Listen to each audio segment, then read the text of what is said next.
Voici une imitation originale de Sedge proposée et réalisée par notre ami Pascal Baptiste. Cette imitation est particulièrement intéressante et plutôt originale tout en représentant bien la silhouette générale d'un trichoptère. Le corps, réalisé par enroulement d'un herle bleu d'œil de Pan, présente des reflets irisés et une segmentation bien visible, probablement très incitative. La sous-aile en fibre de CDC reste avantageusement très mobile, alors que l'aile en poil de chevreuil rend l'imitation très flottante.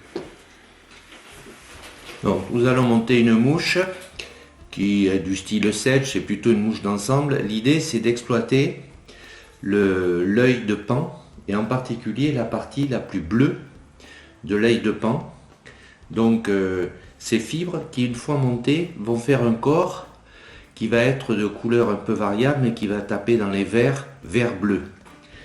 Donc, nous aurons besoin d'un œil de Pan, nous aurons besoin d'hameçon, on va partir sur un hameçon de 16. Fil de montage, c'est un fil de montage clair. Un cul de canard gris clair pour faire une sous-aile. Du poil de chevreuil fin, piqueté. Et un acte de corps gris. Alors, nous partons sur le montage de l'œil de Pan.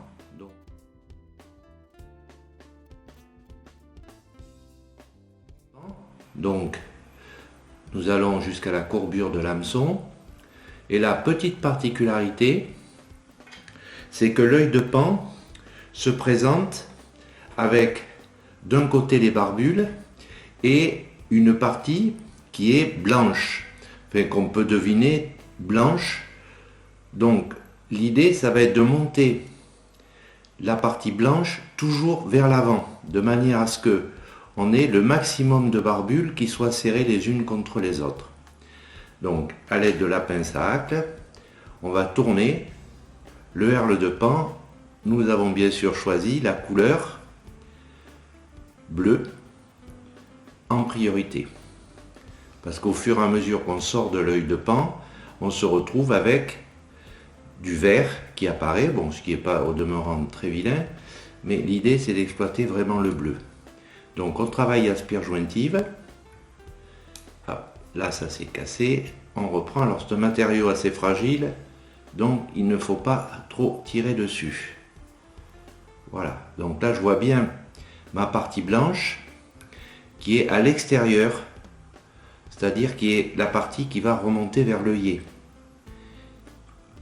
Parce que si on le fait dans l'autre sens, on va avoir des spires qui vont être très écartées et on verra moins apparaître cette couleur bleue dont on a besoin. Donc on remonte jusque vers la courbure, vers l'œillet, pardon. Et on va s'arrêter à 2 ou 3 mm. Donc là, on a un sous-corps qui est très touffu.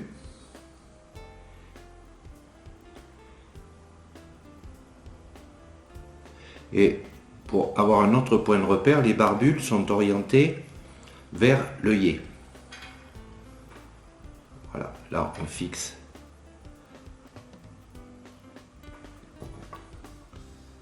la plume de Pan. Alors j'ai préparé un cul de canard.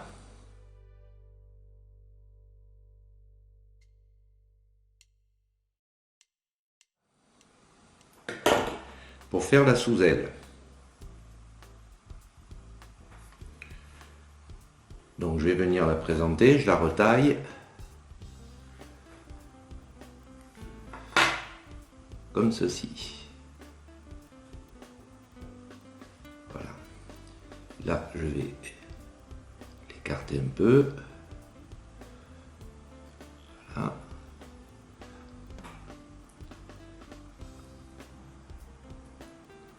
Alors cette sous-aile, je vais la retailler.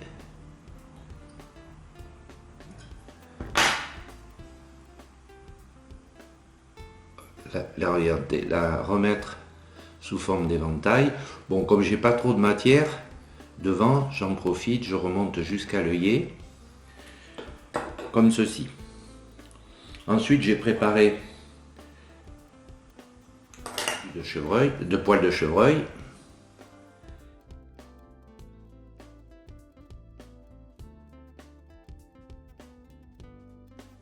et je vais venir positionner l'aile dessus. Alors même chose, je coupe le plus ras possible de manière à avoir le moins de taille à faire par la suite. Donc je positionne mon poil de chevreuil, je vais doucement au départ, je serre un peu plus, voilà, comme ceci. Alors pareil, comme j'ai pas trop de matière, je peux aller écraser jusque devant l'œillet mon poil de chevreuil.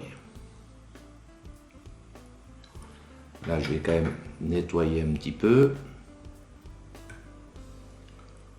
cet excédent.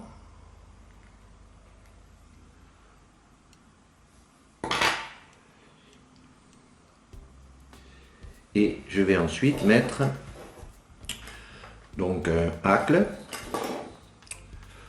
gris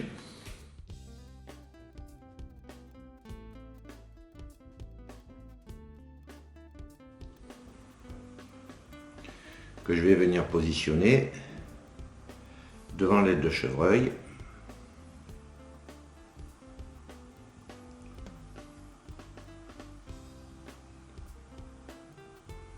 Comme ceci.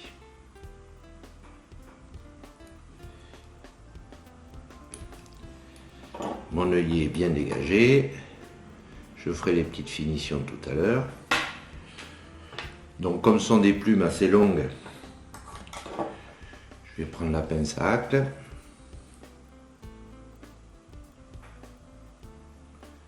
Je vais faire devant mon aile de chevreuil en remontant un peu en arrière pour la coucher un peu plus. Je vais faire 3 tours comme ceci et venir bloquer mon hacle devant l'œillet.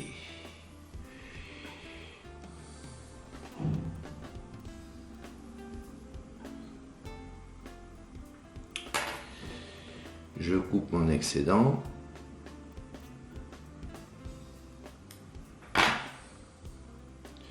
Et je vais venir former une petite tête que je vais bloquer avec une demi-clé.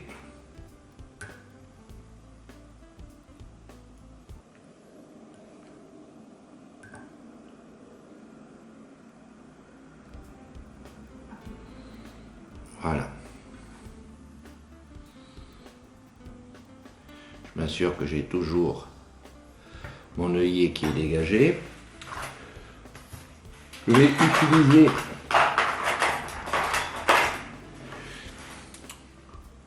un petit outil de dentiste pour m'assurer que l'œillet est dégagé et je vais sécuriser mon montage avec une toute petite goutte de colle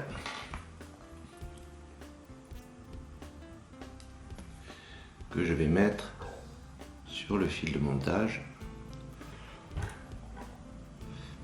ainsi que dessous. Voilà, comme ceci. Ensuite, je coupe mon fil de montage. Je m'assure que l'œillet est bien dégagé.